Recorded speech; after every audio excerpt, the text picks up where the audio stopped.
د تذکرې چې موږ ته ضیاء الله جوړې کړې د زموږ تذکرې د کیس چې و دا سردار هغه کیس موږ ترې ترې اخیستی و.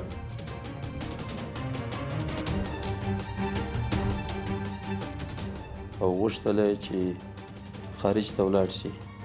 خو دا ښځه موږ سره راغلې وه د مور په حیث همدا زموږ سره یې سره دا همکاري کوله چې زموږ مور دا بس تذکرې راته جوړې کړې ننګرهار کې انګور باغ سره یې راته جوړې کړې او پته نه لګي همدغلته چېرته اوسېږي چارې دوزخ ځایونو کې اوسېږي.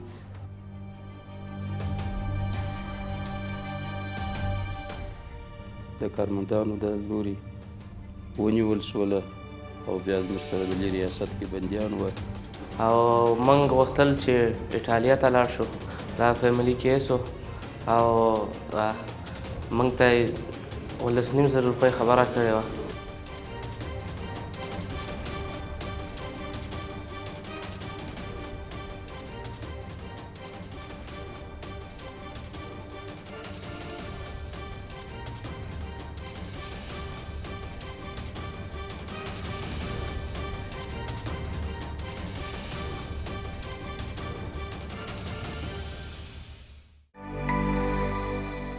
د کابل د جنایي جرمونو په وړاندې د مبارزې ریاست 3 کسان چې یوه ښځه هم پکې شامله ده د جعلي تذکرو او پاسپورټونو د ترلاسه کولو په تور نیولي دي.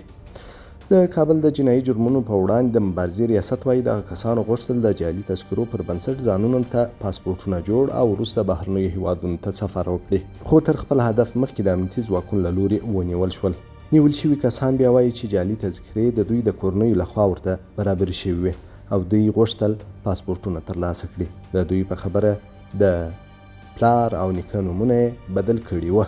دا کیس چې څنګه ووته زموږ تره دی په فرانسه کې دی نو د هغه سره یو خپل ملګری و د دې ځای و او دا کیس چې و د هغه و د هغه کیس زموږ ټول یې ولیکلو دې کلیواله تره زامن یو نو د هغه ځان پسې ولیکلو خپل زامن یې ځان پسې کیس کې ولیکلو او تلو ایټالیا ته او دغه شانتې د هغه کې ګیر شو لاندې د رخیلو کې ګیر شو.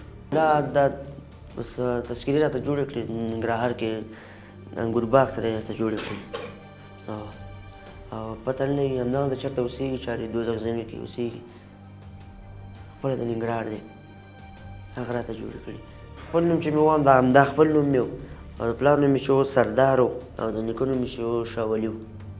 د نیول شوو کسان له ډلې یو بل کس وایي جعلي تذکره ورته د یو کس له لوري د پیسو په بدل کې جوړه شوې وه څو د هغې پر مټ پاسپورټ واخلي او د 18,000 امریکایي ډالرو په بدل کې بهر ته ولاړ شي. او موږ غوښتل چې ایټالیا ته لاړ شو. دا فیملي کیس و او موږ ته یې 19,000 روپۍ خبره کړې وه او تلو خارج ته. تذکرې په ضیاء الله په نوم کس و هغه راته جوړې کړې او په اصلي تذکره کې مې نوم یاسر و د پلار نوم یې امداد الله او د نیکه نوم یې لار کریم و او په دې تذکره کې نوم یې محمد یاسر صافی او د پلار نوم یې سردار صافی نیکه نوم یې شاه ولی خان. موږ پاسپورټو ریاست ته تللي وو هلته هم دا کار کوو خو بس هر څه دغه جوړ کړي قانوني ډول صرف دې کیس کې کسان بدلل کارونه نه وو خو دې کیس کې هم ځانونه کړي وو. دا د مهمندارۍ ده د باسول کې دي او همداسې زموږ مور وه دې کیس کې خو دا ښځه موږ سره راغلې وه د مور په حیث همدا زموږ سره یې سره دا همکاري کوله زموږ مور. دا موږ چې کله خارج ته ورسو بیا موږ دا 19,000 روپۍ ورکوو. بس امارت نه هم دا هیله ده چې بل ځل دا کار نه تکرارو او موږ خبر نه وو په غلطۍ کې نه دا کار شوی دی. که داسې خبر وی موږ دا کار نه کوو موږ ویل که قانوني دی. که څه هم تورن کسان ځانونه له اصلي موضوع بې خبره بولي خو له حکومته غواړي چې د هغو کسانو په وړاندې هم جدي قانوني اقدامات وکړي چې د جعلي تذکرو او نورو هویتي اسنادو د جوړولو او پلورلو تر شا فعالیت کوي. د تذکرې چې موږ ته ضیاء الله جوړې کړې د زموږ تذکرې د کیس چې و دا سردار هغه کیس موږ ترې ترې اخیستی و هغه موږ ویل چې تاسو موږ ته 19,000 که 18,000 ډالر راکړئ تاسو کس بیا موږ 19,000 موږ ورته ویل چې کله لاړو بیا پیسې راکړي. بیا چې شو ضیاء الله موږ ته تذکرې جوړې کړې هغه راته چې تذکرې ته زه جوړوم پیسو باندې راته جوړې کړي دي. د پیسو پته راته نشته، زملا راته جوړې کړي. دا نوم مې شفیق الله دی په هغې کې، او د پلار نوم مې سردار دی، نیکه نوم مې شاه ولي خان دی. دا د سردار پسې مې جوړه د جالي کې، او اصلي تذکره مې چې دا نوم مې شفیق الله، پلار نوم مې عبدالغفار دی. موږ ته چې دا تذکرې او تولد کارت چا جوړ کړی دی دا جعلي کار و، موږ ترې ناخبره وو او دا کار زین الله په نوم کس کړی دی.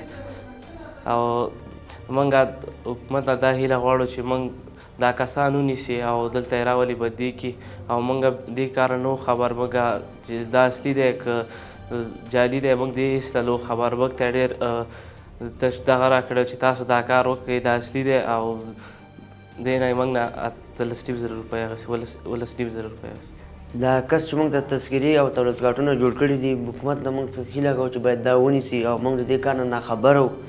هغه ویل دا قانوني دي او اصلي دي، او موږ بس هغه کړو، راته جوړې کړي او دا جعلي دي. حکومت نه دا هیله کوو چې باید دا ونیسي. بل لور ته د کابل د جنایي جرمونو په وړاندې د مبارزې ریاست وایي د دغه قضیې په تړاو څېړنې روانې دي، او هڅه کوي د جعلکارۍ د شبکې نور غړي هم وپېژني او د قانون منګولو ته یې وسپاري.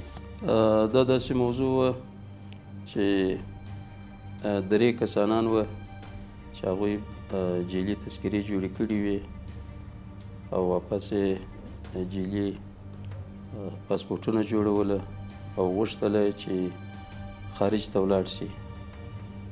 نو د جعلي پاسپورټو د جوړولو په وخت کې زموږ د جنایي ریاست د کارمندانو د لوري ونیول شوله، او بیا زموږ سره د دې ریاست کې بندیان وه چې د شرعي فیصلې لپاره مربوطه محکمې ته واستول شول. الحمدلله. امنیتي مسؤلین ټینګار کوي چې د جعلي هویتي اسنادو کارول او جوړول د قانون له مخې جرم دی، او له خلکو غواړي چې د پاسپورټ او نور رسمي اسنادو د ترلاسه کولو لپاره یوازې قانوني لارې چارې وکاروي، ځکه د اسنادو جعل نه یوازې د قانون سره کړونه ده، بلکې د هیواد د امنیت او دولتي ادارو د اعتبار لپاره هم جدي ګواښ ګڼل کیږي.